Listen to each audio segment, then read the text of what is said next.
मल्लिका ने विशाल से कहा, वेरोनिका ने जिन 2 नाम को दीवार पर अपने खून से लिखा है उसके बारे में तुम्हें ही पता लगाना होगा, नहीं तो वेरोनिका की आत्मा तुम्हारी जान ले लेगी और सच मानो तो मैं भी तुम्हें बचा नहीं पाऊंगी। मल्लिका की यह बात सुनकर विशाल सदमे में आ जाता है। अगले ही पल मल्लिका धुएं की तरह वहां से गायब हो जाती है। तभी घड़ी की टन की आवाज से चारों तरफ का माहौल बदलने लगता है। रात के 3:30 बज चुके होते हैं। हर तरफ आग की लपटें बढ़ने लगती हैं। लोगों की चीखें विशाल को एक बार फिर झंझोड़ने लगती है। विशाल तेजी से चलकर होटल से बाहर जाता है और उसके पीछे होटल धू धू कर जलने लगता है। विशाल जैसे ही अपने कमरे पर पहुंचता है, अंदर प्रिया उसके बेड पर सो रही होती है। प्रिया की मासूमियत देखकर विशाल के चेहरे पर हल्की सी मुस्कान आ जाती है। विशाल अपने कपड़े उतारकर प्रिया के बगल में लेट जाता है, उसके माथे को चूमता है। प्रिया की नींद टूटती है और वो विशाल को अपनी बाहों में जकड़ लेती है। तभी मुरली कहता है, चल भाई बंसी, इन दोनों का फिर से शुरू हो गया। दोनों आत्माएं वहां से चली जाती हैं। विशाल प्रिया की गर्दन को चूमने लगता है और धीरे धीरे नीचे बढ़ता जाता है, उसकी नाभि से होते हुए उसकी कमर तक। इस वक्त प्रिया की सांसें तेज होती जाती हैं और उसे एक अजब भावना का अनुभव होने लगता है। बहुत देर तक विशाल और प्रिया प्रेम के इस बंधन में कैद रहते हैं। दोनों लिपटकर सो जाते हैं। कुछ घंटे बीतने के बाद सूरज सर पर चढ़ाया होता है। तभी बंसी विशाल के कान में फुसफुसाता है, अब उठ भी जा इंसानों के कामदेव। विशाल सिर्फ करवट बदलकर वापस सो जाता है। तभी बंसी उसके दूसरे कान में फुसफुसाता है, अबे भूल गया रंजीत भोसले को और उस डेविड को। तभी अचानक से विशाल उठकर बैठ जाता है, जिससे प्रिया की नींद भी खुल जाती है। प्रिया ये बोलकर कि पापा मम्मा बाहर गए हैं, आज पूरा दिन हम साथ रह सकते हैं, विशाल को वापस सोने के लिए खींचती है। लेकिन विशाल बोलता है कि उसे जाना होगा, जिस पर प्रिया भड़क जाती है और गुस्से में बोलती है, रात रात भर घर से गायब रहते हो और दिन में पता नहीं रोज कहीं जाते हो। सच बताओ, तुम्हारा मुझसे मन भर चुका है ना? विशाल बोलता है, कुछ भी मत बोलो प्रिया, मैं जो भी कर रहा हूं सिर्फ हमारे लिए ही कर रहा हूं। यह सुनकर प्रिया गुस्से से बोलती है, मुझे तो लगने लगा है कि तुमको किसी और लड़की के साथ प्यार हो गया है। घर पर मैं और बाहर वो कलमुही।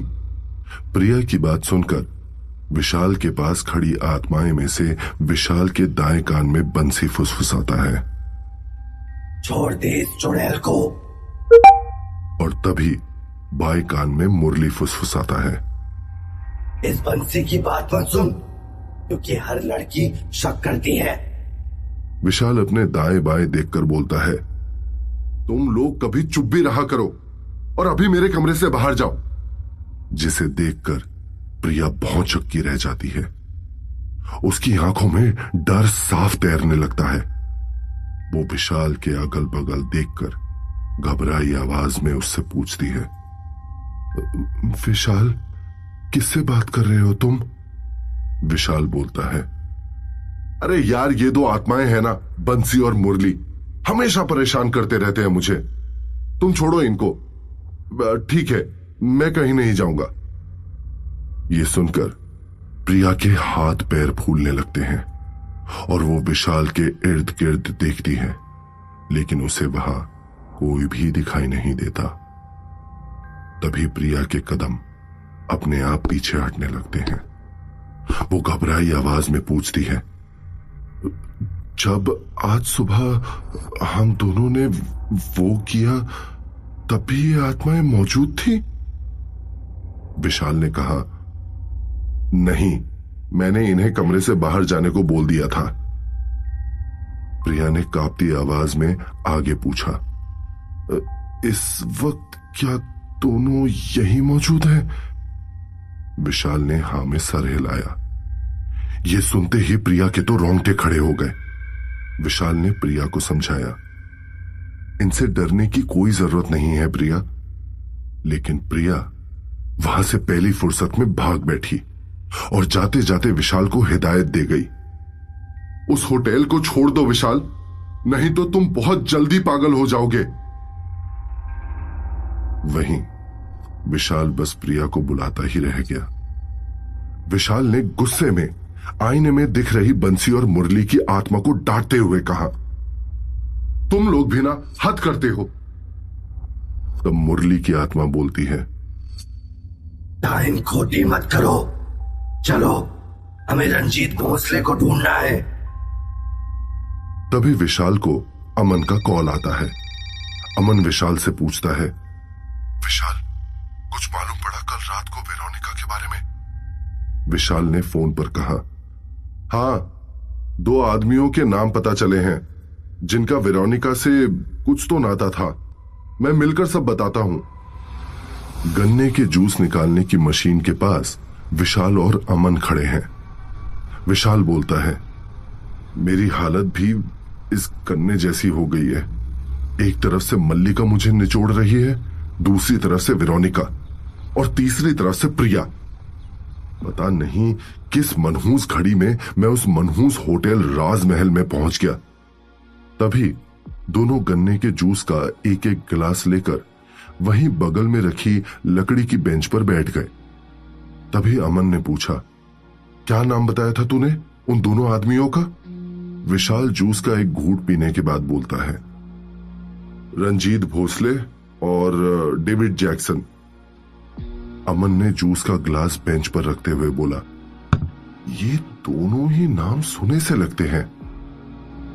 विशाल ने खुन्नस में कहा, हां, मैंने अभी अभी बताए हैं।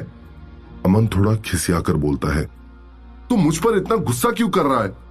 विशाल ने ताना देते हुए कहा, हां, सही बात है, वेरोनिका का एमएमएस बनाने का आइडिया मेरा जो था। तभी अमन का मुंह लटक जाता है। गलती हो गई है मुझसे। अब मैं टाइम में पीछे जाकर उसे ठीक तो नहीं कर सकता ना, लेकिन तेरी मदद जरूर कर सकता हूं। विशाल ने पूछा, लेकिन कैसे?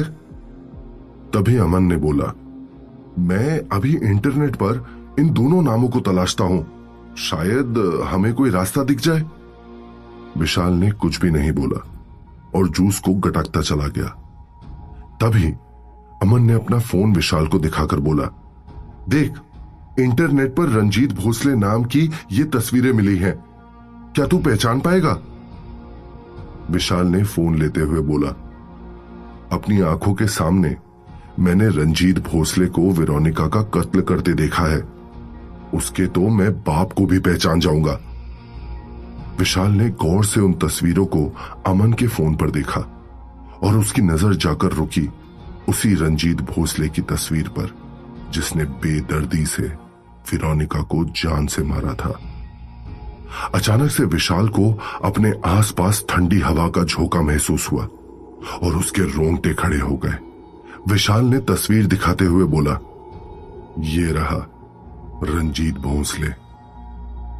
अमन ने अपना फोन विशाल के हाथों से लेकर देखा और उसके बाद उसने बाकी जानकारी पढ़ते हुए विशाल से कहा, अबे ये तो बहुत बड़ा आदमी है यार, ये राजस्थान, हरियाणा, दिल्ली का बहुत बड़ा बिल्डर है, इसका तो हम एक बाल भी बाका नहीं कर पाएंगे। विशाल ने कहा, अगर अपनी जान बचानी है तो इसकी जान गंवानी होगी, एक बाल ही क्या, इसका तो सब कुछ उखाड़ना पड़ेगा। सूरज हल्की हल्की लालिमा लिए ढलने की कगार पर खड़ा है जब विशाल और अमन एक कांचनुमा ऊंची सी बिल्डिंग के सामने आकर रुके। बिल्डिंग के ऊपर बहुत बड़े अक्षरों में लिखा है, भोसले बिल्डर्स। विशाल और अमन सीधा ऑफिस के रिसेप्शन पर पहुंचे, जहां पर एक खूबसूरत लड़की एक कंप्यूटर स्क्रीन के पीछे कुछ काम में बिजी है। तभी विशाल ने बोला, एक्सक्यूज मी। उस लड़की ने विशाल और अमन को देखा। अमन ने धीरे से विशाल से कहा, इतनी हॉट रिसेप्शनिस्ट। विशाल ने कोहनी मारते हुए अमन से धीरे से कहा, तेरी इन्हीं करतूतों की वजह से हमें यहां आना पड़ा है। तभी उस लड़की ने पूछा, how can I help you? Vishal ने गहरी आवाज में कहा, हमें रंजीत भोसले से मिलना है। रिसेप्शनिस्ट लड़की ने विशाल और अमन को ऊपर से नीचे तक देखा और फिर हैरानी से पूछा, क्या आप लोगों के पास सर से मिलने के लिए अपॉइंटमेंट है? अमन ने फ्लर्ट करते हुए बोला, नहीं है, लेकिन आप बोलेंगी तो हम यहीं रुककर आपको देखते जरूर रहेंगे। ये सुनकर उस लड़की को बहुत अजीब लगा। विशाल ने घूर कर अमन को देखा। अमन ने अपनी बात को ठीक करते हुए कहा, मेरा मतलब है कि हम वेट कर लेंगे। रिसेप्शनिस्ट ने कहा, सर बिना अपॉइंटमेंट के किसी से नहीं मिलते, जाइए, आप लोग पहले अपॉइंटमेंट लेकर आइए। तभी विशाल ने कड़े लहजे में बोला, आप उनको इंटरकॉम से कॉल लगाइए और उनसे बस इतना कह दीजिए कि वेरोनिका ने उन्हें होटल राजमहल में बुलाया है। फिर देखते हैं कि हमें अपॉइंटमेंट की जरूरत है या नहीं। इसी वक्त विशाल के कान में बंसी फुसफुसाया, विशाल, तुम तो बड़े समझदार हो। तभी दूसरे कान में मुरली ने फुसफुसाया, एकदम गधे हो तुम। अगर वेरोनिका का नाम सुनकर उसने तुम्हारा भी कत्ल कर दिया तो? तभी रिसेप्शनिस्ट ने कॉल लगाई और उसने वही बोला जो विशाल ने उससे बोलने के लिए कहा था। अगले 5 मिनट में अचानक से विशाल की तरफ एक ठंडी हवा का झोंका आया। विशाल के रोंगटे खड़े हो गए और उसने बोला, आ गया रंजीत भोसले। लिफ्ट खुली और वही आदमी 2 बॉडीगार्ड के साथ बाहर निकला, जिसे विशाल ने वेरोनिका को मारते हुए देखा था। रिसेप्शनिस्ट ने तुरंत खड़े होकर रंजीत को बताया कि ये दोनों आपसे मिलने आए हैं। रंजीत ने विशाल और अमन की तरफ घूर कर देखते हुए कहा, अंदर आओ तुम दोनों। अंदर जाते ही रंजीत ने पिस्टल निकालकर विशाल और अमन पर तान दी और गुस्से में पूछा, कौन हो तुम दोनों और वेरोनिका को कैसे जानते हो? विशाल ने बिना डरे कहा, दरअसल हमें वेरोनिका ने ही यहां भेजा है। वेरोनिका का नाम सुनते ही रंजीत की आंखें हैरानी में बड़ी होती चली गई और उसने घबराते हुए बोला, मैं किसी वेरोनिका को नहीं जानता। तभी विशाल बोलता है, ठीक है, अगर आप नहीं जानते तो हम पुलिस के पास चले जाते हैं, शायद आपको वहां याद आ जाए कि वेरोनिका कौन है। तभी रंजीत ने कहा, बिना किसी सबूत के पुलिस मेरा कुछ नहीं बिगाड़ सकती। पुलिस को अपनी जेब में रखता हूं मैं। न जाने कितनी वेरोनिका जैसी लड़कियों का मैं शिकार कर चुका हूं। है क्या औकात पुलिस की मेरे गिरबान पर हाथ डालने की? अमन घबरा गया, लेकिन विशाल रंजीत की आंखों में घूरता रहा। हमारी बात मानने में ही तुम्हारी भलाई है। गुस्से में रंजीत ने कहा, अभी तो तू अपनी भलाई की सोच। दोनों को मरवाकर अपने कंस्ट्रक्शन साइट में गड़वा दूंगा। विशाल ने कहा, सोच लो रंजीत, हमारी बात नहीं मानी तो मीडिया के पास तुम्हारी वो क्लिप पहुंच जाएगी। रंजीत अचानक से घबरा गया। क्लिप? कैसी क्लिप? विशाल ने कुछ नहीं बोला। तभी झुंझलाकर रंजीत ने कहा, बोलो, कितना पैसा चाहिए तुम्हें? विशाल ने रोबदार आवाज में कहा, हमें पैसा नहीं चाहिए, बस तुम्हें आज रात 11 बजे होटल राजमहल आना होगा। ये सुनकर रंजीत दंग रह जाता है और कहता है, होटल राजमहल? वो तो कब का जलकर खाक हो गया है। बेवकूफ समझते हो मुझे? बोलो, किसने भेजा है तुम्हें? डेविड ने भेजा है ना? विशाल ने अमन की तरफ हैरानी में मुड़कर देखा, लेकिन अगले ही पल उसने रंजीत की तरफ देखते हुए कहा, खुद वेरोनिका ने भेजा है हमें। रंजीत गुस्से में पागल सा हो जाता है। वेरोनिका तुम्हें यहां कैसे भेज सकती है? वो तो मर चुकी है। तभी एक ठंडी हवा का झोंका उस कमरे में आया और एक दर्दनाक चीख रंजीत के ऑफिस में गूंज गई। चीख में इतनी ताकत थी कि विशाल, अमन और खुद रंजीत को अपने कान बंद करने पड़े। खिड़कियों के कांच टूटकर बिखर गए, टेबल पर रखे कागज उड़कर हर तरफ बिखर गए। एक अजीब सी गंध पूरे ऑफिस में फैल गई। कुछ देर में यह चीख बंद हो गई। विशाल ने रंजीत से कहा, आज रात 11 बजे होटल राजमहल। इतना कहकर विशाल और अमन उस केबिन से बाहर चले जाते हैं। रंजीत करीबन करीबन कांप रहा हो, तभी उसके कान में एक शैतानी आवाज फुसफुसाती है, वेरोनिका तुम्हारा इंतजार कर रही है। दूसरे कान में शैतानी आवाज आती है, आज रात 11 बजे होटल राजमहल में। रंजीत घूमकर इधर उधर देखने लगता है, लेकिन उसे वहां कोई भी दिखाई नहीं देता।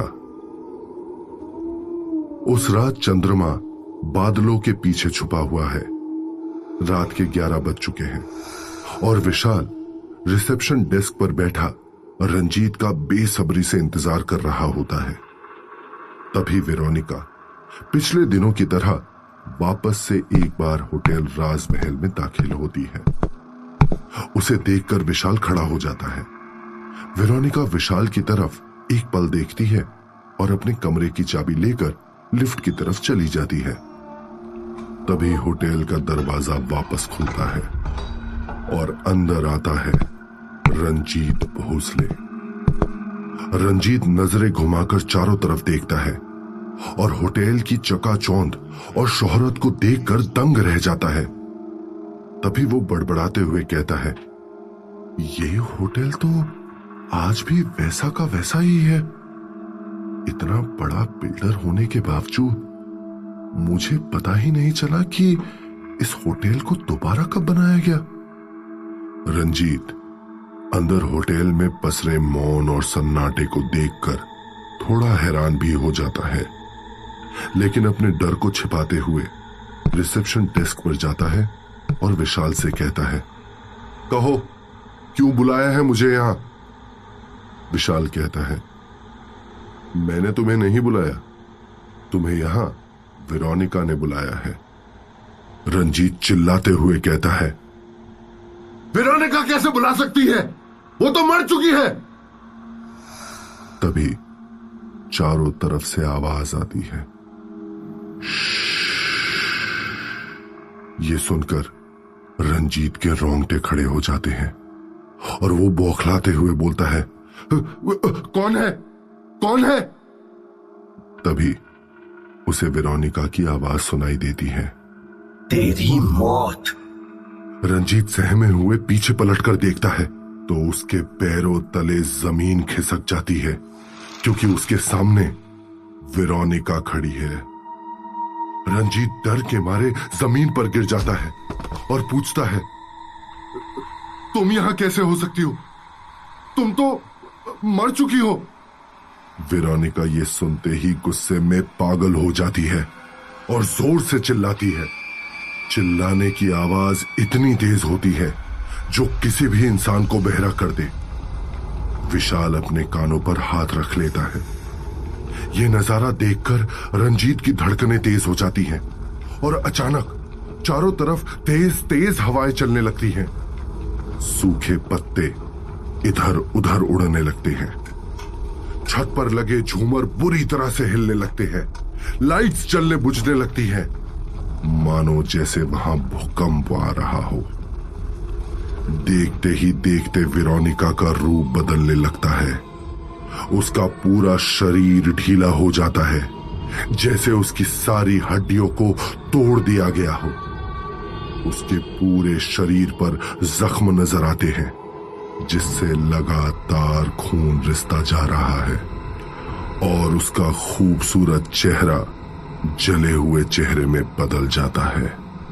वो सिमटकर उसी सूटकेस में बंद हो जाती है, जिसमें उस रात रंजीत ने उसके गर्दन के हर हिस्से को तोड़कर मरोड़कर उस सूटकेस में पैक किया था।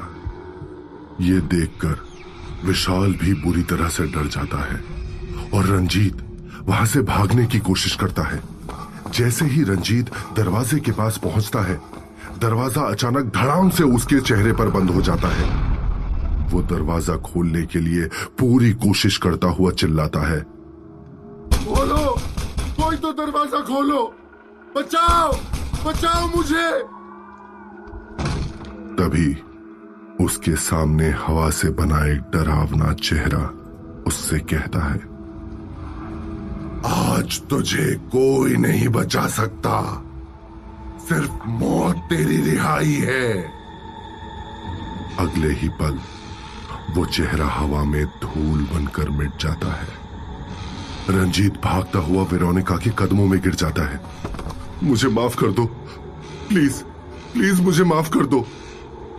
वेरोनिका उससे कहती है, कुछ गलतियों की कोई माफी नहीं होती। तभी वेरोनिका के हाथ में एक हथौड़ा आ जाता है और वो बुरी तरह से रंजीत पर वार करने लगती है। जिस तरह से रंजीत ने वेरोनिका की सारी हड्डियां तोड़ दी थी, बिल्कुल उसी तरह वेरोनिका भी रंजीत की एक एक कर सारी हड्डियां तोड़ दी जाती है और रंजीत दर्द में करहाता करहाता अपना दम तोड़ देता है। फिर वेरोनिका भी रंजीत को एक सूटकेस में पैक कर देती है। उसकी मुंडी को मरोड़कर सूटकेस में बैठा देती है। ऐसा करने के बाद वेरोनिका जोर जोर से रोने लगती है। उसकी रुलाई ऐसी होती है जैसे पूरा होटल राजमहल रो रहा हो। विशाल की आंखें तक वेरोनिका का दर्द महसूस करके छलक जाती है। तभी वेरोनिका विशाल की तरफ मुड़ जाती है। वेरोनिका विशाल से कहती है, गुड जॉब विशाल, लेकिन अभी आधा ही काम हुआ है, आधा काम अभी बाकी है। अगर तुम कल तक डेविड को लेकर यहां नहीं आए तो तुम्हारा भी यही अंजाम होगा जो इस रंजीत का हुआ है। विशाल बस डर से कांपता हुआ वेरोनिका को वहां से जाते हुए देखता रह जाता है। तो क्या होगा आगे? क्या विशाल डेविड को होटल राजमहल ले आ पाएगा?